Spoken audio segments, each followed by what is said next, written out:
All right. Welcome. Hello.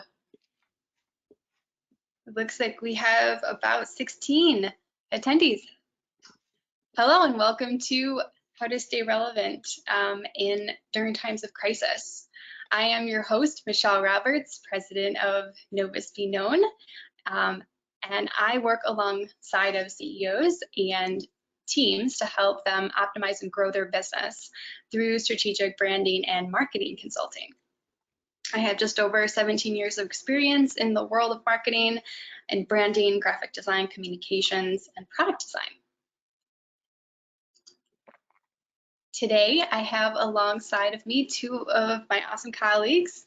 I have Jeff Shipman and Jeff Halik. Let me introduce both of them. Jeff Shipman is Director of Marketing Innovation at Hubshout, based in Rochester, New York. He's been working at Hubshout for the last 6 years. At Hubshout, they focus on scaling our US-based and a white label SEO solution that believes growing together creates the freedom to be more. How's it going, everyone? Next is Jeff Halik. Jeff is an independent public relations consultant with more than 30 years of experience in product and service PR, along with a solid background in reputation management and crisis communications. Over the years, Jeff has held leadership positions in the federal government, in 4 marketing communication agencies, and on the client side in private industry. Thanks, Michelle. Hi, everybody. Say hi. Yep. So for the purpose of today, we have 2 awesome Jeffs. So I'm going to refer to Jeff Halik as Jeff H and Jeff Shipman as Jeff S. It's like kindergarten. That's right. I didn't plan this either, 2 Jeffs, but it worked out well. So for some of the ground rules, I just want to make sure that everyone that's an attendee, we will have you muted for the time. If you have certain questions that you want to ask us, please feel free to drop the questions in the question box below. And at the end, we'll have plenty of time to go over each one, and I'll read them out loud. We'll be discussing about roughly maybe 3 to 5 minutes, maybe some are more, some are less, depending on the question. And we will be recording this, so anyone that isn't able to join us right now will be able to get the link shortly after. So let's kick it off. Let's have our first question. What is the current marketing landscape out there and how is it changing? Pretty loaded question, right, Jeffs? Yes, it is. So Jeff H, let's hear from you first. Definitely a loaded question, but one that's hard to answer right now. It's been changing. And so what we're seeing with people working at home and using technology more and loading up the internet with whatever they're doing is now we need that kind of change. We need technical change. But what does it mean? You know, as marketers, we're amateur, maybe somewhat professional sociologists. So we have to make guesses on what does that mean for human behavior.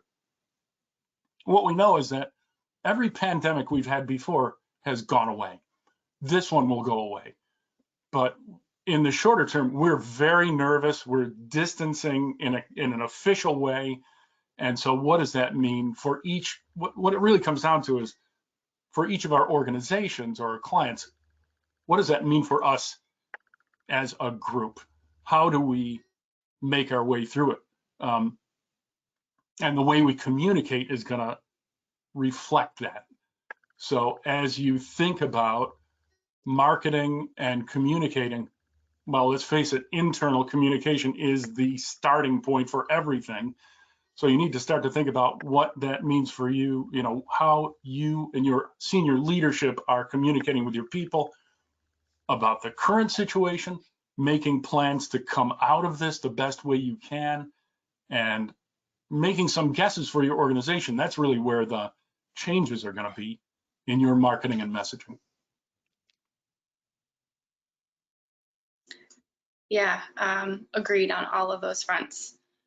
I think that we have been pushed as, as employees, as independent contractors, business owners, to really act quickly. And I think that how it's changing most dramatically is that what I'm coming in contact with is that a lot of marketing is getting put on hold. And the World Federation of Advertising, they did a poll, and 80% of marketers across the world are either putting a lot of emphasis on holding their campaigns and advertising and marketing, or they're going to push it to the next quarter. But what we have really found was that out of that, though, meanwhile, almost the same 80% are pivoting very quickly and relaunching their campaigns quickly, urgent. There's a sense of urgency here for companies and business owners and marketers to act pretty quickly and pivot and come up with something that's it's more relevant to where we are today in our world. So agreed on the same front with you, Jeff, about switching the messaging and things like that from a marketing perspective.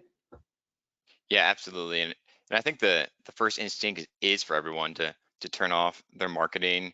And in some cases, isn't always necessarily an effective strategy because, like Jeff was saying, we've seen recessions, we've seen pandemics before, and we always come out.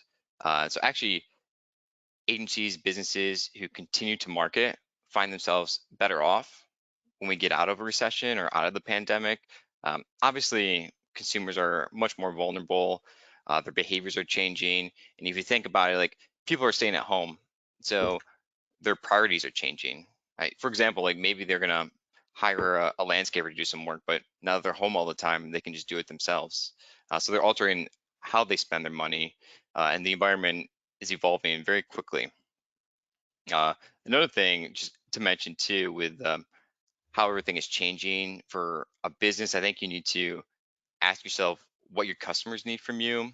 I think they need credibility, support, some expertise. So analyzing their data, what's the best way to market for their businesses? Absolutely. Yeah, I would add to this idea of wanting to pull back when now is the time to stay steady. Every business has a certain, takes up a certain mind share in their consumers. And the minute that you pull back on that, when we come out of this, because we will in a matter of time, that mind share might be lost to a competitor. And so now is the time to stay steady and find innovative ways through your marketing to engage and be accessible, like you were saying, Jeff. Yeah. Anything else you want to add? I would say also, from Jeff, is there anything else you want to add, Halik? No. I would like to add a little bit more when it comes to brand, because I think part of this changing of marketing has also really pushed brands to step up. And I think it's quite incredible to see there isn't a brand out there national that isn't doing something. And maybe you've had experience with this too, reading in the news or directly impacting businesses and communities.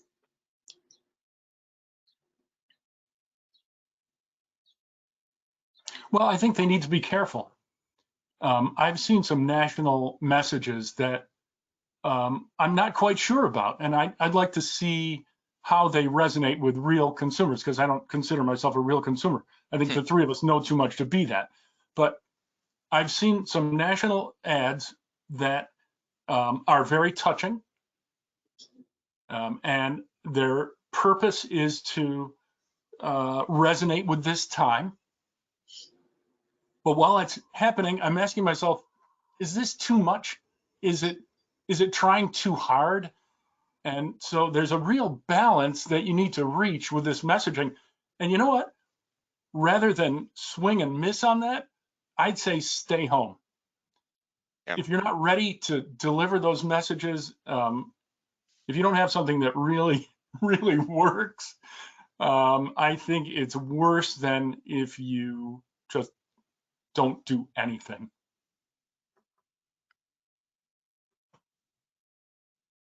Yeah, I would agree. Jeff, do you have any insight?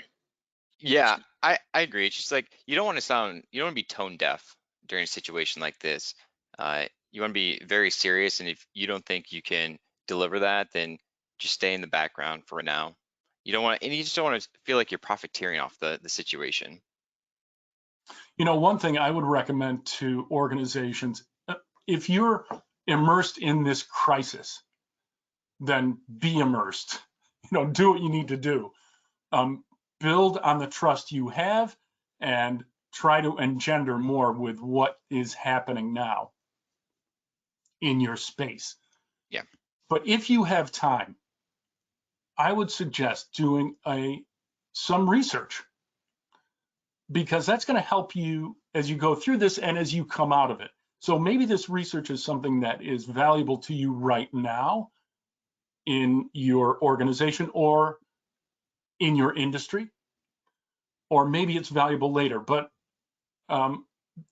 we all want to know something, and we rarely have the time to find it out. So some real primary research is very valuable. It doesn't take long to put together a survey and pop it into an engine and get it out there to your stakeholders. Heck, this could be anything. It could be an internal survey of your people. It could be something with existing clients, customers, or even vendors. Whatever your stakeholder group, there's something you probably need to know. And if it's bigger than you, if it involves your industry or beyond, it's something you can share and make some news out of. Agreed. I think that not only has our customer needs and behaviors shifted, also we need to tend to our team, their teams internally as well. So that's great. I 100% agree with that too. I think the need to understand where customers are right now is hugely important to pivoting any type of marketing that you want to do. The people are much more accessible, but also you have to be, from a brand standpoint, be very cautious around your messaging and make sure that it's more of a compassionate, sympathetic tone and language that you use. Which brings us to our next question, which is sensitivity and relevancy in brand marketing and messaging. Has anyone heard like an example maybe of a message that you've heard that's completely shifted, or that's shifted or a little bit that's made you kind of step back and say, oh wow, they had to quickly, and they acted quickly enough, so they shifted that? Well, this is one that I've noticed, as I said just now, quite a few national advertisers who have shifted and pivoted a bit. And one is Kellogg's. Their new message is, hey, breakfast is more important than ever. And so they're saying, look, you're at home and you eat a good, healthy breakfast. And there's something more to it that's that's more serves the community. They have a better, it's better than the way I'm describing it. But that's what I took away from it. They actually have their CEO on camera after some shots of, kids eating cornflakes or one of their brands, saying, hey, in these times, breakfast is important and we support the medical community, whatever it is, the other thing they're saying. They got to bring that along. So that's one of the efforts, and it was a beautifully shot. It's obviously they have top-notch production values and all that, so they can pull it off. And I think I think it's fine, and the jury's still out on a lot of this stuff. I think all these companies will be fine. One I liked really was Dell. Dell did they did an email campaign saying, hey, make sure you're up to date with your equipment, because you got to be working from home, you got to be doing these things, and maybe your computer isn't good enough anymore. Yeah. So that was a real practical approach to it that certainly resonates, and I didn't think it was offensive at all. Do you think it was the Kellogg was more effective, or how do you think that was more? I think they both did fine in their own lanes. They're very different, and Kellogg is it's a multinational. It's in everybody's house, So hey, nice to hear from the guy. Seems like a nice guy. They're still spending money in the marketplace. That's good. I support that. So I think what it comes down to is each of us has to decide what we're doing in our organizations to be relevant and do it carefully and smartly.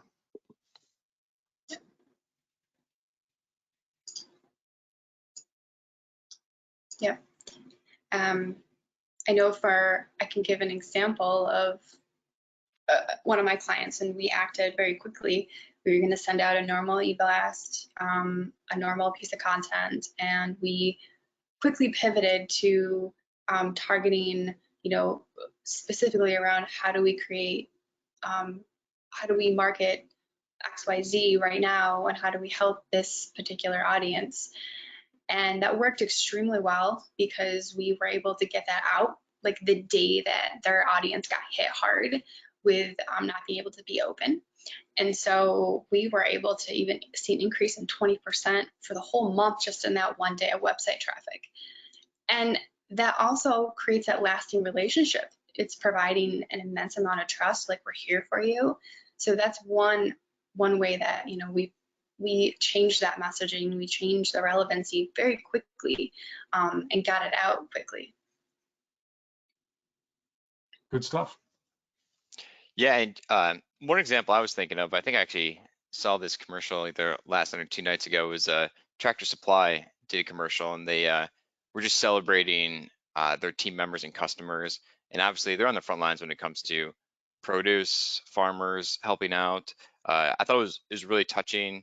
They've done some other great stuff internally, giving raises to all of their employees, give them one-time bonuses to really show appreciation to them. Because obviously, like, everybody is stressed in this situation. Everybody's working from home. Parents are turning into teachers. A bunch of us have kids. Like, I have an 11-month-old daughter who hopefully is napping right now. So it's challenging to, multitask, do daycare, work all the time.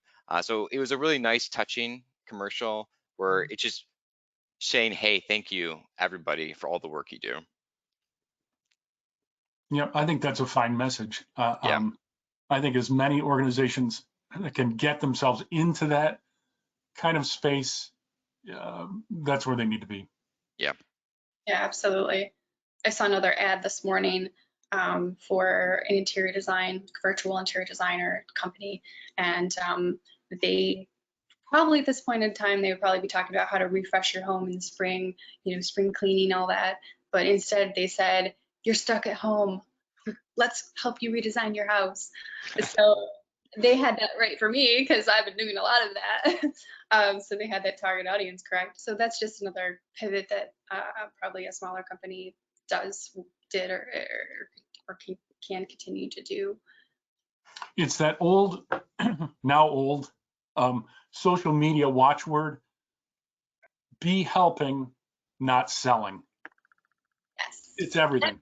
Yeah, and that's where we should have been before all this too. Yes. Like, we have to push that great content to people and be a leader and a resource to them, not a hard sell, because especially right now, it's really not going to work. That is a great reminder, Michelle, because while we know that our organizations should have been there, sometimes it takes a crisis to bring them around to this, this way of thinking. Yeah, I think, yes, especially with the branding. Have many of you seen a lot of organizations give deep discounts, or, there's a lot of that going on too, which I think there's a very big difference from a brand perspective of giving deep discounts to give them versus I want to engage with you and help you through a certain longevity of time for the next 3 months. So I think that that's very detrimental to brands and how they're going to come out of this in the end, because to be of value is to know your value, and you should not be giving extensively deep discounts that may hurt you, possibly hurt you in 3 months. Right. Yeah, I saw an example where they were talking about discounts, and one of the ideas they had was maybe giving their client a 10% discount on their next invoices for the next 3 months. But the caveat to it was they were going to have to pay up front. So there's some back and forth. So there's a little bit of that going on. And other things I've seen too, Neil Patel, who's really big in the digital marketing world, one of his companies, they have premium, it's a software service. So they have premium services you can buy. He's actually made those free. So they're just little ways that they're having some more freemiums during this time that, like, you're obviously not going to spend money you don't need to, because every company and every household is going into cost containment right now. I see what you're saying about the discounting, but I welcome it. I've bought some things on a pretty good discount, and so I see that as, yes, they're trying to sell some stuff, but they're also serving me as a consumer pretty well by offering that in this time, and I bet it's working. I think it really boils down to B2C, B2B subscription models versus, paid products. I really think that it depends on your industry and just how much of a deep discount. I think there should be, like, a lot of companies, and I've taken advantage of this too, where it's, they've prolonged or deferred payment for the next 3 months to help us through that. That adds value, that builds trust, long-lasting relationship, increases brand loyalty. But when you look at companies that are just trying to, like, give discounts to give them, it comes off as desperation, and that could definitely hurt your brand as well. So I think you just have to really be careful and think more long-term as well as short-term around your brand and your value. Yeah, and then when you're giving these discounts, just again going back to, like, the tone deaf stuff, is make sure that you're not using insensitive words like contagious, killer, a viral deal, like, just common sense, right? Just common sense. Yeah, I think that's so true. Like, the title of this webinar is not anything that's scary, right? It's during a crisis. So being, like you said, Jeff, just, like, cautious of how you word things and how it comes across. You couldn't be more right, Jeff, because and of course, organizations aren't going to do this, I don't think, on purpose, but it really points out the necessity for excellent proofreading of what we put together. I think more than one brain needs to be on our communication to make sure that we're not stepping in these on these verbal landmines. Yeah, definitely need to audit all of the messaging channels you have. Yeah. Yes, agreed. So how can we share with our viewers maybe a specific campaign, or maybe some specifics that are working in marketing currently in PR and communications, so we can kind of give them some firsthand?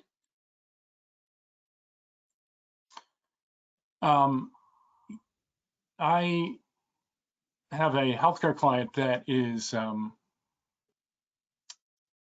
really in the depths of this, and they aren't, it's not like they're seeing, emergency room patients, but they're very aware of the effect of this on their employees and their patients, and they're urging the patients not to come in. They're when they don't need to, they're delivering pharmacy orders to their homes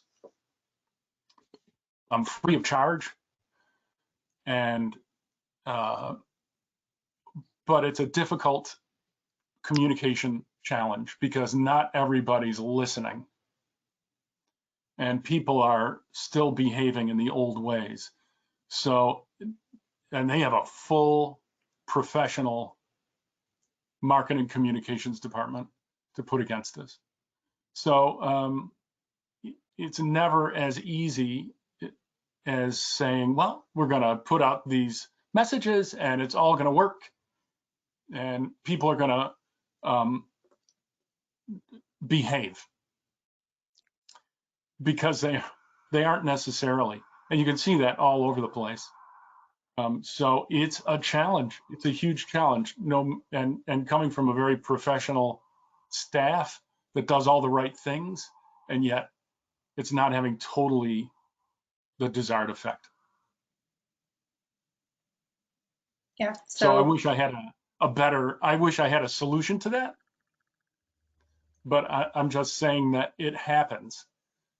I hope you have better examples. So, well, I think you made a great point, because it's experiment. It's everyone's doing the right thing. We don't really know what is going to truly be effective. We can try, and we can make the same informed decisions from the data that we do have and the new customer behaviors that we can see. But it's an experiment. Yep. Yeah, I don't have like necessarily an example for messaging or branding. More of my background's around like reviewing campaigns with like SEO and paid search. That's kind of what we do at Hubshout. So I was looking at some campaigns and how they were performing like before and what they're doing now. So one of them that I had, it was an agency we were doing a paid search campaign for. And I just pulled some data for them that in January they had 7 conversions. They saw 2 sales. February, 6 conversions, 2 sales. And then in March, they actually had 9 conversions, so conversion being like a web lead or a phone call, and had 0 sales just because of everything that was ongoing. So what we did with them was actually turned off the majority of their ad spend and allocated money over to content marketing instead, because you can work on content marketing all the time. And I don't know if there's enough focus on content marketing, because it's like the equivalent of investing in your 401k. You don't see immediate satisfaction or results from it. It's going to take time. And I think that's why some businesses and agencies like to sway over to PPC, because each month they're getting a return on it for the most part. But that's at least one of the examples I could think of for a specific campaign that we're managing right now through this crisis. Yeah, Jeff, I'd love to hear more about what's the SEO world like right now, pay-per-click. I've heard a lot of things that, are saying that it's a good time because the cost per click is a lot lower, but your conversions may not be as high, like you're saying. Yep. So please tell us. Yes, yeah, so that is true. So Google Ads is essentially a huge auction. So the less people are advertising it, the lower your cost per click is going to go down. One of the problems we're having now, though, is that the consumer behavior. If they're not going to buy, like we can't force them to buy anything.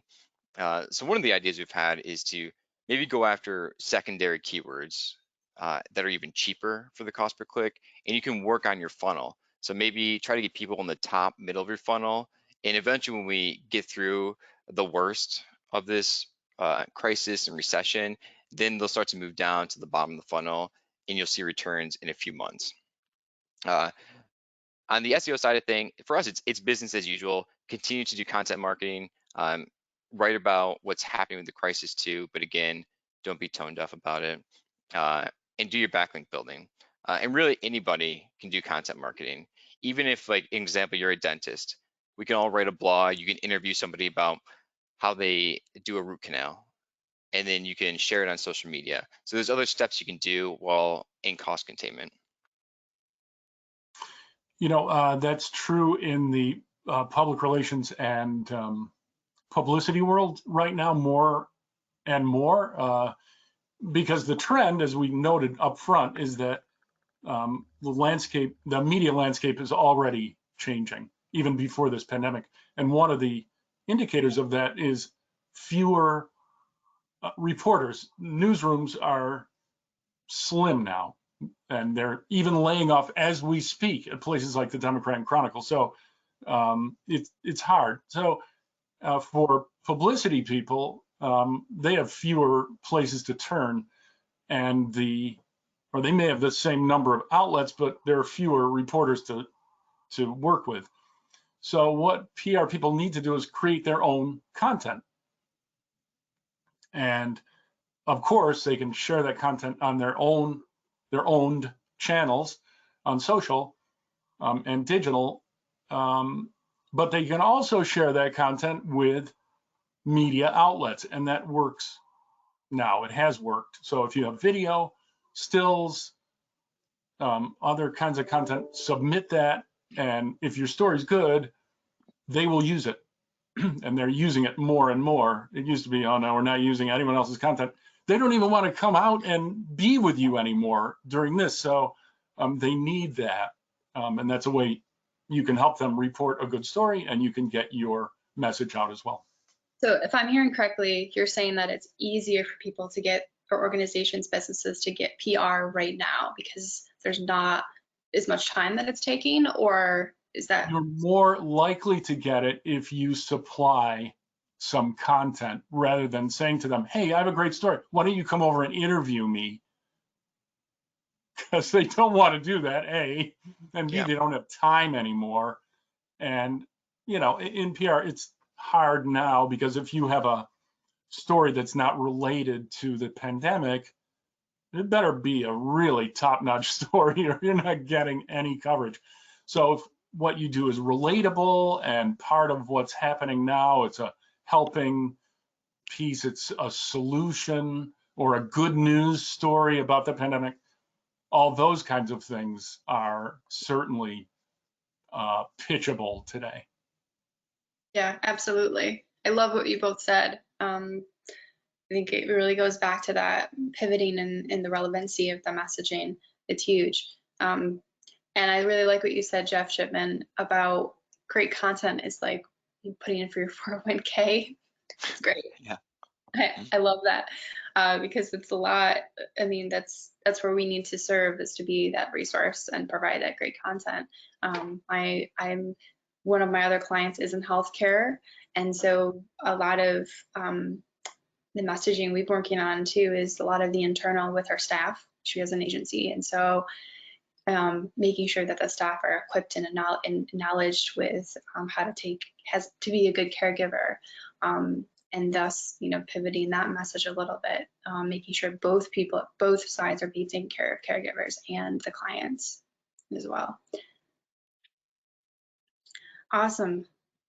Next question, what is the new norm? What might the new norm look like after this?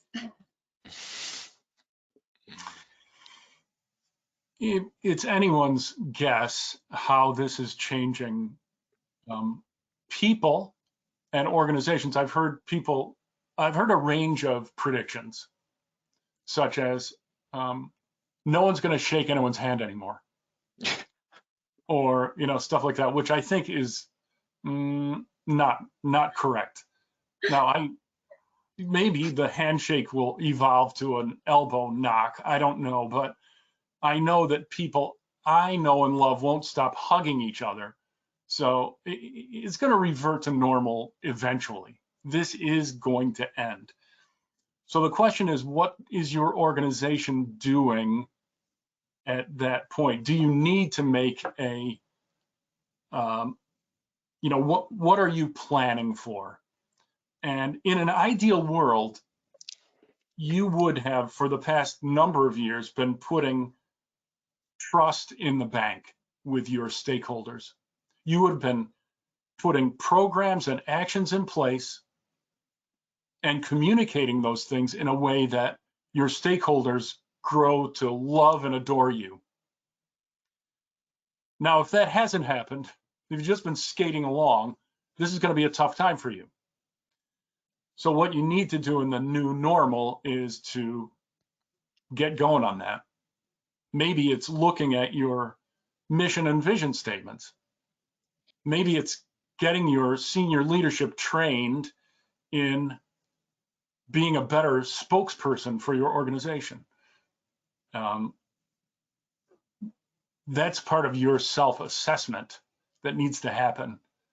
That's how we're going to determine your new normal, is how you assess yourself yesterday, today, and what will happen next. As for society, I think we're okay. We're going to be okay. That's my bold prediction. But as for you and your organization, you need to look at yourself and consider the possibilities. Yeah, that's very well said. Very well. I particularly like looking at internally, so looking at getting clarity around who are we as an organization, what does that look like, how are we living this brand or this purpose, and getting all those things really tight and streamlined, processes, relationships, and then when it becomes time to the new norm approaches, you'll be just completely ready for all that and optimize your situation from where to where. I think that all this time will help organizations re-examine their values and re-examine what is working or what's maybe not working or could be better, with their marketing and brand as well. I think coming out of this, I think there will be, I think there'll be a lot more people that are more equipped with if they spend the time to do what they want to do and grow the company how they want to. Yeah, and hearing you mentioned values, it makes me think of company culture. So companies who have invested internally in their culture, growing their employees and helping them out, professionally and personally, I think they're the ones that are going to come out the best too, because they've made an investment in their employees. And I think businesses are going to review their fundamentals of their services, like what they're offering. Is it a necessity or is it a luxury? I know in our business world, we have a lot of agencies who go after niches. So if you're in the travel niche right now, the restaurant niche, it's really going to be crushing you just because of the buyer behavior. So I could see people spreading out their portfolio of clients as well. And I think we'll slowly land on our feet, move along, and spend will slowly ramp up. There's always ebbs and flows in the economy. So it's just a matter of time before we get back to it. Just you got to weather the storm. We've seen this happen in 2008. 9/11 is probably a good example of when we've seen the economy crash, and then it always bounces back. It just takes some time. Absolutely. Pivots, so specific pivots. We kind of already talked a little bit about this, but pivots and action items.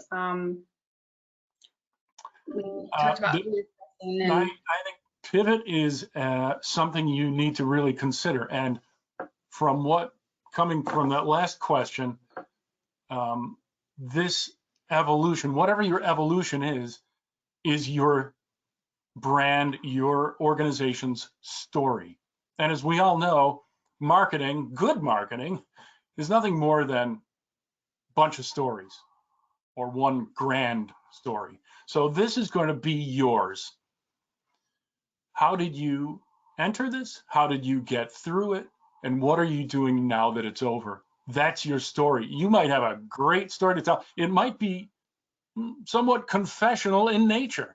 It might be, wow, we made some fundamental mistakes going into this, and we learned a huge deal, and now we're better for it. So we're better for you, our customers, better for you, our employees. This is how that happened. Some of the best organizational stories come out of, they're phoenixes. Mm-hmm. Yep. Nothing wrong with that. It's compelling.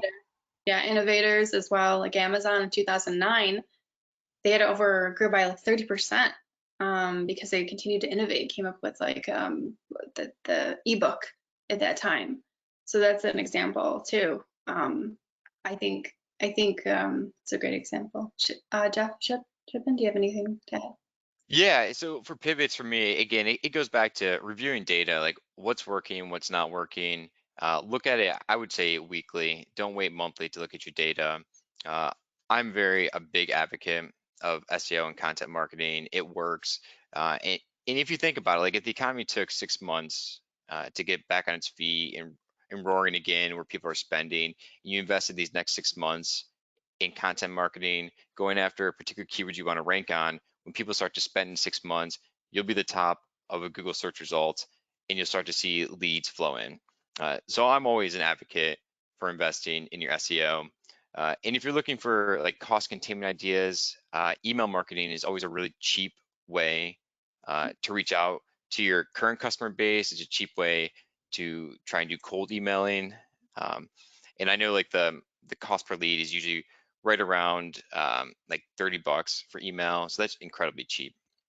Yeah, I second that. Yeah, that's all my clients, we continue to do that every month, and we get like 30% of our web traffic through email blasting, and making sure that's relevant content.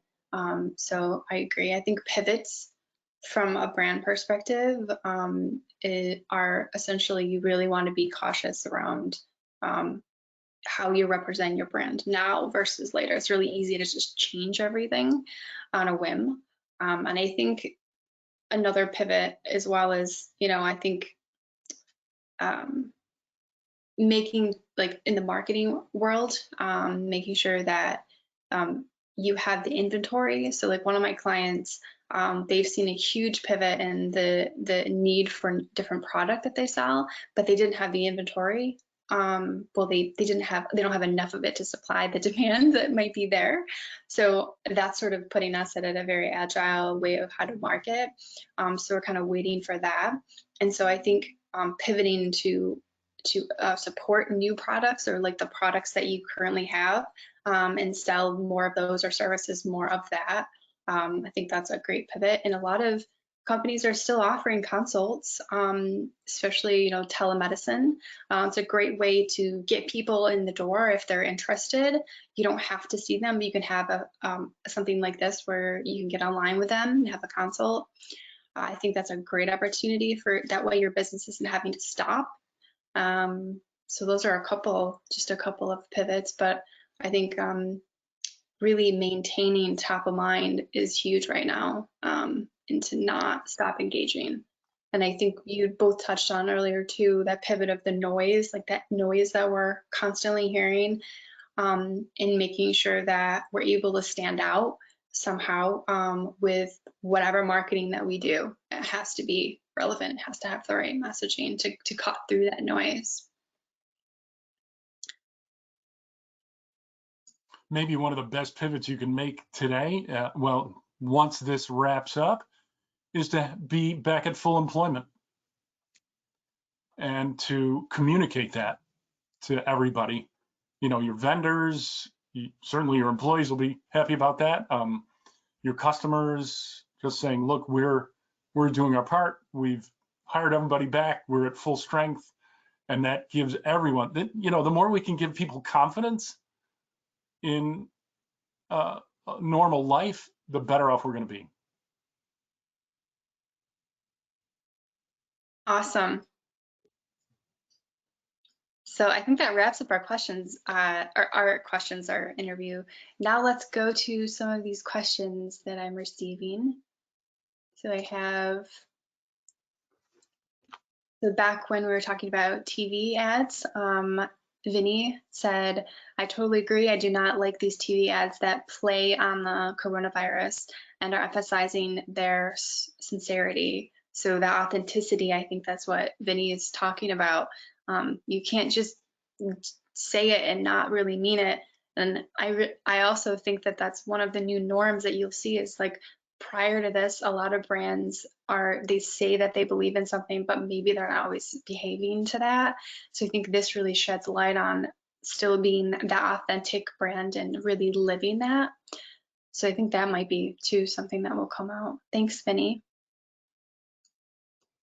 I have another one from Marianne, Dr. Marianne Lester. She is a periodontist and has her own practice.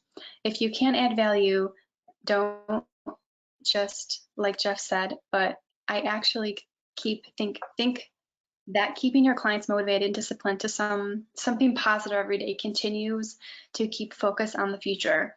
Show you care and that you will help in any way you can. Absolutely. A shift in thought, maintain relevance by merging technology and compassion, and keep clients up to date on what you are doing at the same time, keeping them safe in the new health environment. Be helping and not selling.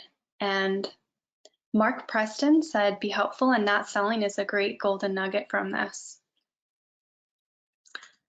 Dr. Lester, if you are giving value prior to this and your clients loved you, I think discounts can hurt. And Alan Ziegler, are you still here? So he wanted to know what SEO is. So Jeff, I'll let you take that away for a moment. So SEO, it stands for search engine optimization. So when you do a Google search, you see search results. And the SEO community, what we're doing is taking the content you're creating and trying to push you up in those search results. So essentially, like making you number one, making you an authority in a particular service or industry. So if you're like a dentist, maybe you're like a general dentistry, we'd want to have great content on your website and then build backlinks to it. And then when people around you in your local community search for you, you'd be top notch for a search result. We have one last question from Dr. Marianne Lester. Question, knowing what you know now, what would you have done differently to prepare your clients for the pandemic?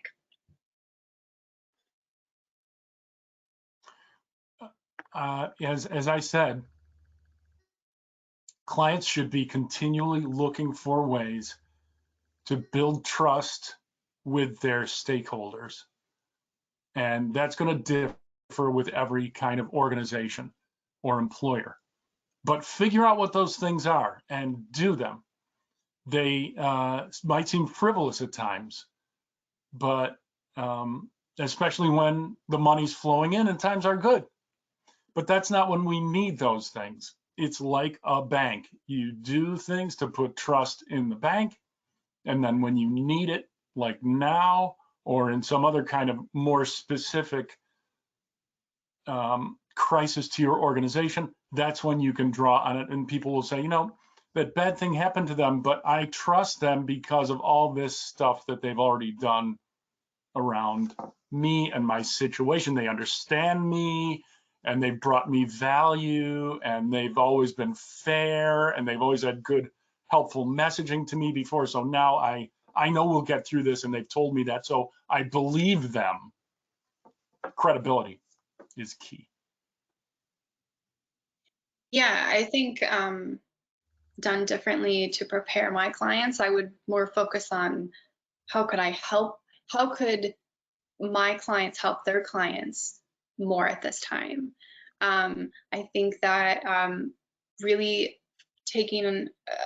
putting more of a focus on awareness in the top of funnel, just like everyone else is saying here, which we were already doing. So I think that, you know, I think to help my clients help their clients best, we need to reassess and re-examine what we're currently doing, and we're going to need to pivot that for their clients to be successful and for my clients to be successful. Yeah, and if you don't know what that is, ask them. Yep. Ask your clients. Yes. Yeah. Anything you want to add to that? Yeah, I would say the one thing I'd mention is for your customers, creating like personal emotional connections with them, something that's meaningful. They'll have deep ties, you know, they'll care about you. And so when something like this comes in and the going gets tough, you can work together and you have those memories of, you know, how hard you guys work together. And then when you get out of this, they'll appreciate you that much more. So just preparing yourself that like customer service matters, people matter. So create those connections with your customers. Yeah, couldn't agree more. Absolutely. All right. Any last questions? Looks like we've, oh, no, I have a question. Who can help me develop these connections and relationships?